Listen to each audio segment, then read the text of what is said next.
Hi hello నమస్తే welcome to క్యూనిస్ miss దేగవన్ Sudarshan. ఇక పెళ్లి భారతీయ సాంప్రదాయంలో అత్యంత కీలకం. భారతీయ సాంప్రదాయంలో పెళ్లిలపై ప్రపంచ దేశాలు సైతం అబ్బురపడతాయి. ఇలాంటి గొప్ప సంస్కృతిపై వేనోళ్ళ పొగుడుతూ ఉంటాయి. ఒకే భర్త ఒకే భార్య అనే అంశం ఎప్పటికీ ఎవర్గ్రీన్. ఏకపత్నివ్రతుడైనటువంటి శ్రీరాముడు ఈ దేశానికి ఎప్పుడూ ఆదర్శమే. కానీ పరిస్థితులు మారిపోయాయి. ఇప్పుడు అంత విచిత్ర ధోరణి నడుస్తోంది దేశంలో. పవిత్రమైన వివాహ వ్యవస్థకు బీటలు వారుతున్నాయంటే అవుననే చెప్పుకోవాలి.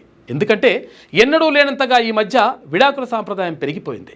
కారణాలు ఏవైనా కానీ ఈ విచిత్ర ధోరణి మాత్రం భారతీయ సాంప్రదాయంలో పెళ్లి విడాకుల ప్రస్తావనపై చర్చ మొదలైంది. అసలు ఏం జరుగుతుందో, ఎందుకు ఇలా అవుతుంది అనేది తెలుసుకునేటువంటి ప్రయత్నం చేద్దాం. Welcome to special story.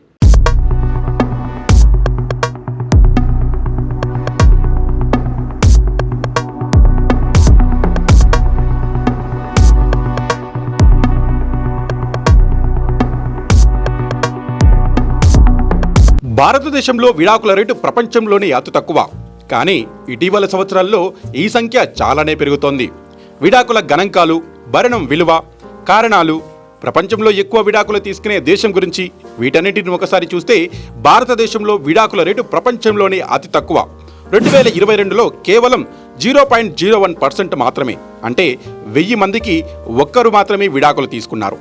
దీని నెలవారీగా చూస్తే సుమారు 11,667 జంటలు విడిపోతున్నారని ఒక అంచనా. 2020 నుంచి 24 వరకు సుమారు 1.8 లక్షల నుండి 2 లక్షల జంటలు విడాకులు తీసుకున్నట్టు ఒక అంచనా వేశారు. కానీ ఈ సంఖ్య ఎందుకు తక్కువ అంటే సాంస్కృతిక సంప్రదాయాలు, కుటుంబ జోక్యం మరియు విడాకులపై సామాజిక ఒత్తిడే దీనికి ఒక రకమైన కారణమని చెప్పొచ్చు. అయితే మహారాష్ట్రలో 1.8%తో, కేరళ 2%తో విడాకులు కొంచెం ఎక్కువగానే ఉన్నాయి. ఎందుకంటే అక్కడ మహిళలు ఆర్థికంగా స్వతంత్రంగా ఉంటున్నారు కాబట్టి.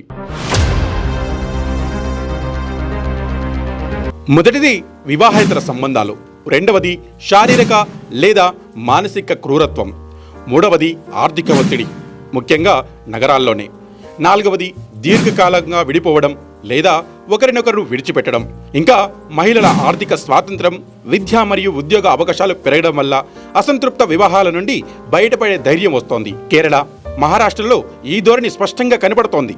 అదే సమయంలో గ్రామీణ ప్రాంతంలో సామాజిక ఒత్తిడి వల్ల కూడా విడాకులు కాస్త తక్కువగానే ఉంటున్నాయి.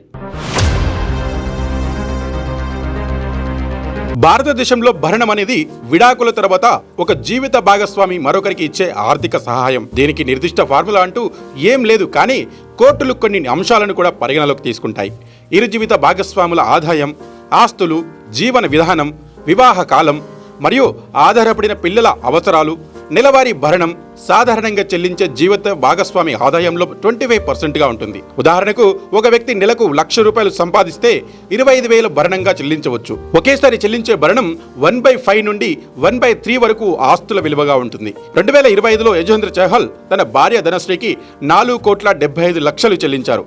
అత్యల్ప భరణం అంటే 5,000 నుంచి 10,000 నెలవారీగా ఉండవచ్చు. ఇది ఆర్థిక స్థితిపై ఆధారపడి ఉంటుంది.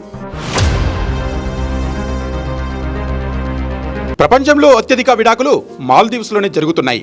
ఎందుకంటే అక్కడ విడాకులు తీసుకోవడం చాలా సులభం, అది కూడా చాలా చౌకగానే ఉంటుంది.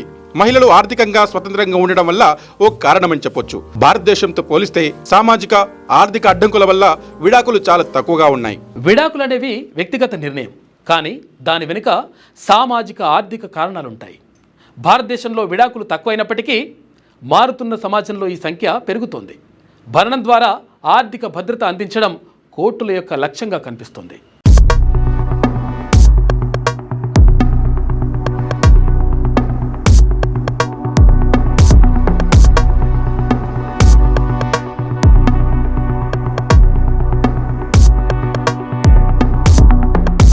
లేటెస్ట్ న్యూస్ తెలుగు మరియు ఇంగ్లీష్ అప్డేట్స్ కోసం ఇప్పుడే క్యూనిస్ అఫీషియల్ యాప్ ని ప్లే స్టోర్ నుండి డౌన్లోడ్ చేసుకోండి. సరికొత్త సమాచారాల కోసం క్యూనిస్ వెబ్సైట్ ని ఫాలో అవ్వండి. ఛానల్లో ప్రాంతీయ, జాతీయ, అంతర్జాతీయ వార్తలు వీక్షించండి. లైక్ చేయండి.